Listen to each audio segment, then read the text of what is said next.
In today's video, I will be showing you how to win more fights in Fortnite Chapter 3 and improve your fighting skills so that you can get more eliminations and more crown wins. If you follow the tips I show you in this video, I'd bet you'll probably be able to find twice as much success in Fortnite, whether it be getting twice as many wins, twice as many eliminations. I guarantee you, you'll be able to play twice as good.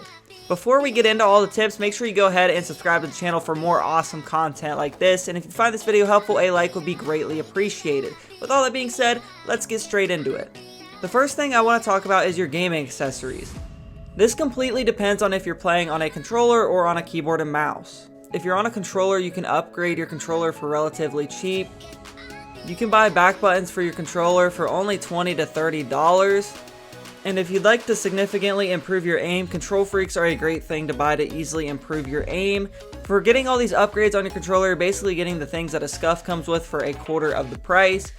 I think a scuff is worth it if you have the money for it because of the upgradability of the controller. You can switch things around a lot of stuff, but if you're trying to go on a budget, I think this is definitely the way to do it, to just buy the back paddles and the control freak.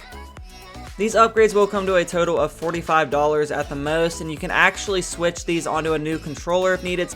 So say your controller's sprint button breaks or something, you need to get a new controller, you can just pop the control freak and the paddles on a new controller, which is nice.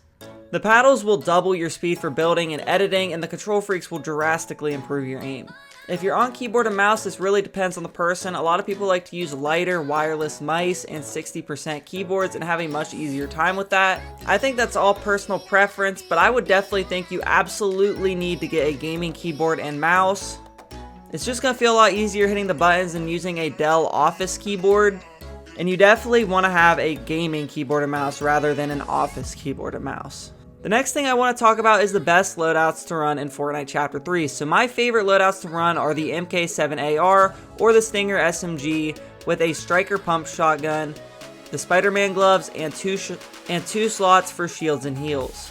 By the time that Season 2 starts, the Spidey gloves will likely be taken out of the game, so once that happens, if they don't add another good mobility item, I would swap it for either the SMG or the AR you wouldn't have taken before, or another healing item. If you're struggling to choose between the AR and the SMG with the 2-weapon combo, then I would say if you're an aggressive player who pushes a lot of fights and W-keys a lot of boxes, then I would go with the SMG and the striker. If you're a tactical player who likes to keep their distance and pick people off from a distance, I'd keep the AR, and if you do get into a situation in close combat, the MK7 actually doesn't do too bad at close range. The next thing we need to talk about is your game mechanics in Chapter 3. What I'd say you should do is I would think about what is the one thing you need to work on the most, whether it be building, editing, aim control, piece control, or any other Fortnite skill. Just decide which one needs the most work. There are maps to work on any one of those skills out there if you need to, and you can find them all over YouTube. If you'd like to work on piece control, go ahead and play Raiders Piece Control map. If you'd like to work on editing, go practice on an editing course. There are a ton of ways to practice each skill, and it just takes a lot of time, effort, and creativity.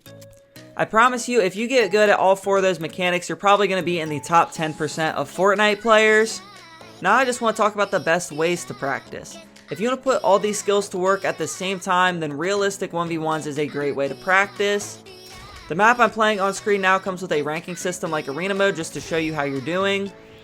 I would also recommend playing a lot of zone wars and box fights, as you will play a lot of really good players at the same time, and playing against good players will improve you so much. It's a great way to improve your skills. My tips for practicing are playing against better players, using Chapter 3 weapons, and work on what needs to be fixed, and play more of the game. Lastly, I want to talk about some things to do during fights. First thing you need to do is make sure to heal when you need to. Being aggressive is good, but if you can get away and box up to heal, it's better than going in low health and getting one pump. Knowing when the best time to heal and to push is really important to fights, and knowing how to get away and box up will save you so many times you wouldn't even believe. The next thing you're going to need is to know when you should and shouldn't push fights. This is one that you just learn over time with playing a lot of the game, but it's a super important thing, and your game sense really will teach you how to get good at getting wins in Fortnite.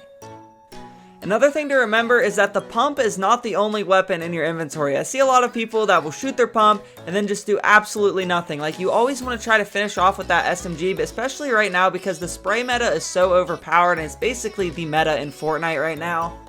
And the Stinger SMG is the most overpowered weapon in the game right now. It literally shreds people, and you definitely should be using it quite a bit. It's really good for getting into boxes and stuff, and honestly that's why I usually use a shotgun and a Stinger SMG. Sometimes I will go with the MK7 assault rifle if I can't find a Stinger SMG. But even if you have an MK7, the spray meta is the way to go. The shotguns are pretty weak this season, so although I think you should definitely carry one because hitting one shot of that is stronger than hitting like 2 shots of an SMG, if you can hit your shots, the SMG and the AR are definitely really overpowered. But anyways guys, that's all I have for you today. If you did enjoy this video or find it helpful, make sure you smack that like button and subscribe to the channel if you haven't already. Thank you guys so much for watching. I'm out, dudes. Later.